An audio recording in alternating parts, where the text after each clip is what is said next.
Salam sehat sejahtera, jumpa lagi di channel Mata Ketiga. Belum lama ini, sepenggal video tiba-tiba viral di internet. Dari layar video ini, terdengar seorang wanita memanggil kucing kesayangannya.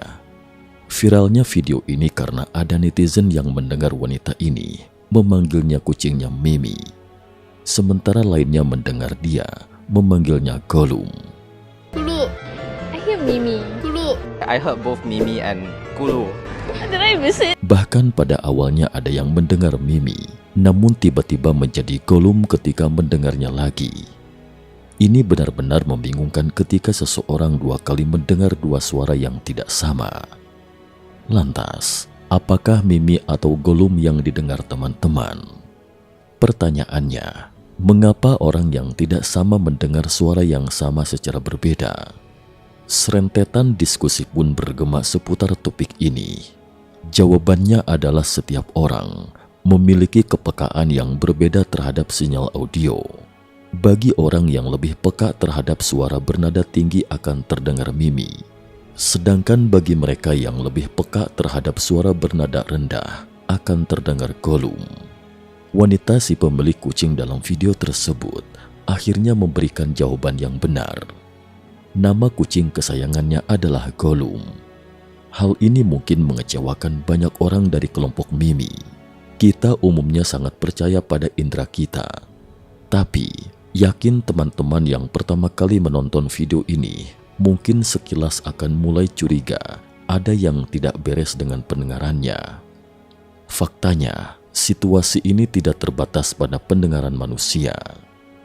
Mungkin ada yang masih ingat dengan foto yang viral di dunia beberapa tahun lalu. Saat itu banyak juga yang bingung, karena ada yang melihat gaun berwarna emas putih, ada pula yang melihat gaun biru hitam. Bahkan ada yang melihatnya warnanya berubah lagi setelah beberapa saat. Semula yang terlihat adalah warna putih emas, tiba-tiba melihat biru hitam, atau sebaliknya awalnya terlihat biru hitam tiba-tiba melihat putih emas. Jejaring sosial meledak dengan hashtag The Dress, termasuk di Indonesia. Foto gaun yang diposting menjadi perdebatan karena orang yang melihatnya di internet tidak memiliki pendapat yang sama akan warnanya. Jadi apa warna sesungguhnya gaun yang jadi terkenal ini? Dari postingan foto aslinya, ini sebenarnya adalah gaun berwarna biru dan hitam. Saya melihat perbedaan individu dalam penangkapan warna selama 30 tahun. Ini adalah salah satu perbedaan individu paling besar yang pernah saya alami, kata Jay Nies, peneliti visi warna di University of Washington. Menurut Nies, lensa mata seseorang berubah seiring dengan bertambahnya umur. Manusia menjadi kurang sensitif terhadap warna biru di usia tua. Ini bisa sedikit memberi penjelasan mengapa netizen yang lebih tua menganggap gaun tersebut berwarna putih dan emas. Selain itu, menurutnya warna yang dipengaruhi lampu atau cahaya juga bisa berubah. Seperti misalnya, mobil merah kelihatan seperti mobil putih karena orang yang melihatnya tersilaukan lampu rem yang berwarna merah. Dalam kasus ini, terjadi kegagalan fokus warna. Selain itu, warna pada sepatu ini, ada yang melihatnya abu-abu dan biru hijau. Ada juga yang melihatnya berwarna pink dan putih. Bahkan ada yang melihat warnanya berubah lagi beberapa saat kemudian. Dan jawaban yang benar adalah pink putih. Sebelumnya, para ilmuwan belum pernah menemukan bahwa setiap orang memiliki perbedaan sebesar itu pada objek yang sama. Lalu apa prinsip di balik ini sebenarnya? Penipuan otak. Kita tahu seseorang dapat melihat warna suatu benda karena mata mengirimkan informasi cahaya yang diterima ke otak. Selanjutnya kemudian otak membuat penilaian setelah dianalisis. Namun para ilmuwan menemukan bahwa otak manusia memiliki mekanisme unik yang dapat mempengaruhi penilaian kita. Peneliti visi warna, Profesor Jay Nies menjelaskan bahwa sistem visual kita memiliki kemampuan untuk menghilangkan informasi sumber cahaya dan mengekstrak informasi cahaya yang dipantulkan. Mari kita ambil contoh sederhana. Ini adalah foto stroberi. Menurut teman-teman apa warnanya? Bisakah Anda melihat stroberi ini berwarna merah? Perdebatan soal warna sebuah dress di atas sempat menggegerkan dunia maya beberapa waktu lalu. Namun masalah warna itu akhirnya selesai dengan adanya penjelasan dari sang pengunggah foto di Instagram. Kini perdebatan tersebut muncul lagi, tapi bukan lagi pada dress. Kini perdebatan warna yang muncul terjadi pada stroberi. Dalam sebuah foto yang diunggah di akun Twitter Akiyoshi Kitaoka, terjadi perdebatan bagaimana mungkin bisa melihat warna merah dalam foto yang berwarna biru. Stroberinya berwarna merah, meskipun pixel warnanya tidak, cuitnya dalam akun Twitternya. Foto stroberi ini dibuat oleh Akiyoshi Kitaoka, seorang ahli optikal ilustrasi.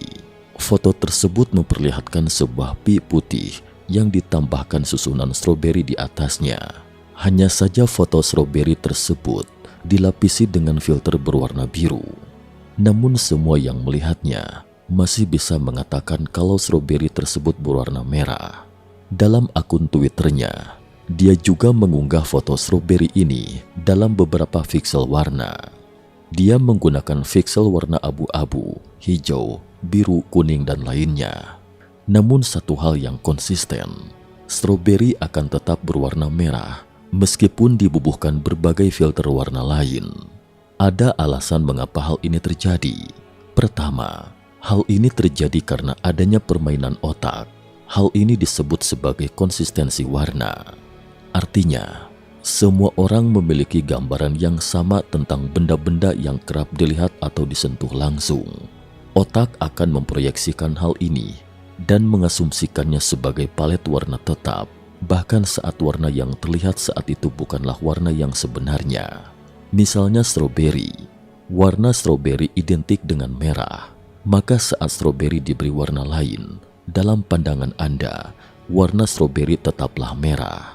Fenomena ini dikenal sebagai keteguhan warna, yaitu kemampuan untuk mengenali warna objek yang tetap dari warna sumber cahaya. Seperti mata manusia yang mampu mengenali warna objek yang sesungguhnya tanpa terpengaruh cahaya. Ia adalah kemampuan otak untuk mengidentifikasi objek yang secara otomatis membantu kita mengembalikan warna asli objek tersebut dengan mengabaikan perubahan sumber cahaya. Jika kehilangan kemampuan ini, stroberi merah yang kita lihat di bawah sinar matahari bisa berubah menjadi stroberi biru atau abu-abu saat cuaca mendung. Secara umum, tidak akan ada masalah besar jika sistem visual beroperasi seperti ini. Namun foto gaun dan sepatu ini merupakan pengecualian. Mereka mencapai titik kritis dalam mekanisme pengenalan persepsi.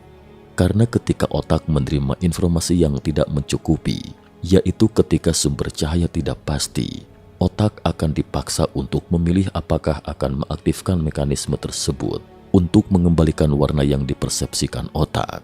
Untuk memudahkan pemahaman teman-teman, ada netizen Jepang yang membuat gambar ini. Gaun biru hitam di sebelah kiri di bawah kondisi cahaya putih emas, dan gaun putih emas di sebelah kanan di bawah bayangan biru hitam. Sisi kanan kedua gambar menunjukkan kecerahan pantulan. Dalam kondisi ini, otak tidak yakin sumber cahaya mana yang dilihatnya, sehingga akan memaksakan diri untuk memilih salah satu di antara keduanya. Sederhananya, jika orang-orang mengira sumber cahayanya berwarna biru dan hitam, maka mereka akan mengabaikan bagian birunya, dan pada akhirnya mereka akan melihat gaun itu berwarna emas dan putih. Demikian juga, jika orang-orang mengira sumber cahayanya berwarna kuning dan mengabaikan bagian warna emasnya, maka mereka akan melihat gaun itu berwarna biru hitam. Sampai di sini, Anda mungkin masih ragu. Bukankah warna yang terlihat sangat jauh berbeda setelah mengabaikan sumber cahaya? Yakin itu karena sumber cahayanya? Kalau begitu, mari kita lihat gambar lainnya, juga dari seorang netizen Jepang. Dari layar video ini terlihat gaun seorang model di sebelah kiri berwarna emas dan putih. Namun setelah kecerahan warna kulit si model diubah, gaun sebelah kanan terlihat biru dan hitam. Tim kami sudah memastikan Ketiga gaun ini memiliki warna yang sama. Jadi ketika lingkungan berubah, maka warna yang kita lihat juga akan berubah. Sampai di sini, apakah teman-teman tiba-tiba merasa bahwa mata dan otak teman-teman tidak bisa diandalkan? Jika Anda berpikir demikian, maka Anda benar. Karena ketika Anda melihat lagi, Anda akan menemukan bahwa tidak hanya mata dan otak kita, bahkan semua yang telah kita pelajari sepanjang hidup ini menjadi kurang dapat diandalkan. Perbedaan kognitif. Tubuh manusia dan dunia jauh lebih kompleks dari yang kita bayangkan.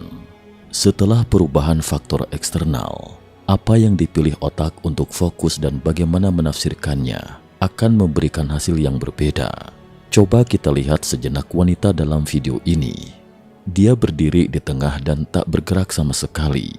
Namun di bawah pencahayaan lampu dari berbagai sudut, wajahnya yang semula tanpa ekspresi dapat menunjukkan berbagai emosi sesuai dengan pancaran cahaya. Wanita ini terlihat seakan terus mengubah ekspresinya. Para ilmuwan bahkan pernah melakukan penelitian terkait. Foto yang diambil dari pria yang sama dengan ekspresi yang sama pada sudut pencahayaan berbeda menunjukkan emosi yang berbeda. Ada yang dengan ekspresi serius, ada yang dengan ekspresi marah, dan ada juga yang berekspresi seram. Mengapa ada perbedaan seperti itu? Ini ada hubungannya dengan kognisi kita. Setiap orang belum tentu memiliki pemahaman yang sama ketika melihat suatu hal yang sama. Hal ini dikarenakan berhubungan dengan beberapa langkah dalam melihat dan merasakan suatu hal, dan setiap langkahnya akan berbeda. Misalnya, pada awalnya kita menggunakan indera kita untuk mengenali dunia, namun terdapat berbagai perbedaan dalam indera fisik antar manusia. Penglihatan setiap orang mungkin berbeda, dan banyak hambatan secara penglihatan, seperti buta warna, miopia, dan semacamnya, yang akan menyebabkan perbedaan persepsi. Selanjutnya kemudian orang-orang akan memilih untuk melihat bagian tertentu dari sebuah gambar atau memperbesar area tertentu, yaitu memilih tempat untuk fokus. Dengan kata lain, ketika orang-orang melihat sesuatu, mereka tidak menerima 100% gambar yang mereka lihat itu ke dalam otak, tetapi secara selektif mencatat sebagian informasi yang dianggap lebih berharga dan informasi tidak berguna lainnya akan diabaikan. Sama seperti ketika kita membuka mata, kita dapat melihat hidung kita yang selalu ada dalam pandangan kita. Tapi kita bisa menutup mata terhadapnya karena otak kita secara selektif mengabaikannya. Selain itu juga ada situasi lain yang sering terjadi di sekitar kita. Ketika sepasang sejoli memasuki toko sepatu, hal pertama yang dilihat pasangan wanita adalah rangkaian sepatu yang mempesona atau penawaran promo. Dan sebaliknya, hal pertama yang mungkin dilihat pasangan pria pada pandangan pertama adalah kursi di toko. Dalam kondisi ini, otak memilih untuk membiarkan dua orang melihat objek yang berbeda. Setelah otak menentukan pilihan, barulah kita membuat penilaian. Penilaian inilah pemahaman kita tentang suatu hal. Namun di sini terdapat perbedaan yang lebih besar, karena setiap orang memiliki pengalaman yang berbeda. Segala sesuatu yang dipelajari, kepribadian, pekerjaan, dan lain-lain, semuanya tidak sama, sehingga kemampuan mereka dalam membuat penilaian terhadap dunia luar akan berbeda. Sama seperti sekelompok orang menonton film yang sama, setiap orang akan memiliki perasaan dan penafsiran yang berbeda seusai nonton. Dan seiring bergulirnya waktu, pengalaman hidup atau pengetahuan orang-orang ini akan membentuk konsep manusia dan pemahaman bawaan kita tentang dunia ini. Dari sudut pandang lain, pengetahuan kita tentang dunia hanyalah pemahaman sepihak. Dunia yang sesungguhnya mungkin tidak seperti yang kita kenal seperti itu. Perumpamaan Gua Plato. Plato, salah satu filsuf klasik Yunani, pernah menuliskan cara bersikap di hadapan setiap realitas tersebut melalui alegori guanya. Menurut Plato, bahwa dunia yang dapat kita amati dan diri kita sendiri hanyalah bayangan dari objek dan peristiwa nyata di dunia ini. Sementara objek dan peristiwa nyata di luar bayangan itu sendiri tidak dapat kita jamah. Plato memiliki alegori yang sangat menarik tentang gua. Ada beberapa orang hidup di dalam gua, kaki tangannya dirantai sehingga susah bergerak. Suatu saat, cuaca cerah, sinar matahari masuk gua. Kaget dan takutnya mereka ketika ada makhluk hitam yang bergerak seolah mendekati, padahal itu adalah bayangan sendiri. Kisah ini dimodifikasi dari alegori guanya Plato, filosof Yunani yang pikirannya hingga kini masih berpengaruh. Menurut Plato, yang membedakan filosof dengan manusia awam alam adalah pikirnya sederhana, tak mampu menangkap makna sejati. Bayangan hitam yang bergerak di dinding gua diyakini sebagai kebenaran, padahal hanya dosa, opini sesaat yang akan membuat jiwa sengsara. Alegori gua ini bermanfaat bagi kita untuk keluar dari kabut pekat hoaks yang tengah menguasai, agar pikiran dan jiwa waras menemukan kebenaran sejati. Jikapun di media massa dan media sosial telah tampil para nabi pemikiran, mereka tak ubahnya kaum sofis yang pandai bersilat lidah, padahal menyesatkan. Eikasia, begitulah Plato menyebutnya, pendapat tentang kenyataan yang disampaikan orang lain yang dinilai ahli, padahal pendapat pakar itu boleh jadi keliru. Kemudian Plato mengingatkan agar kita berusaha menemukan kebenaran sejati, noesis, pengetahuan dari penglihatan jiwa. Plato mengumpamakan cahaya dengan metafora pemahaman dan kemampuan memahami kebenaran. Para tahanan dalam perumpamaan gua Plato itu percaya bahwa bayangan yang mereka lihat adalah kebenaran, sama seperti sebagian besar orang di dunia ini yang didasarkan pada uang, pendidikan, ketenaran, cinta dan mengejarnya. Plato merasa bahwa dalam menghadapi dunia nyata, manusia tidak bisa lepas dari gua, juga tidak bisa lepas dari bayang-bayang objek dan kejadian nyata yang dipantulkan dari dalam gua. Seringkali kita diwanti-wanti memegang teguh pada suatu pandangan dan norma sosial sejak kecil. Namun beberapa banyak dari kita yang tidak pernah menyadari betapa banyaknya realita yang ada di luar gua karena hal tersebut. Maka dari metafora gua Plato ini, terlihat bahwa pengetahuan dan kemampuan manusia itu terbatas, apalagi mata manusia. Mata manusia itu sendiri mempunyai keterbatasan. Misalnya kita tidak dapat melihat benda yang terlalu jauh dan tidak dapat melihat benda yang terlalu kecil.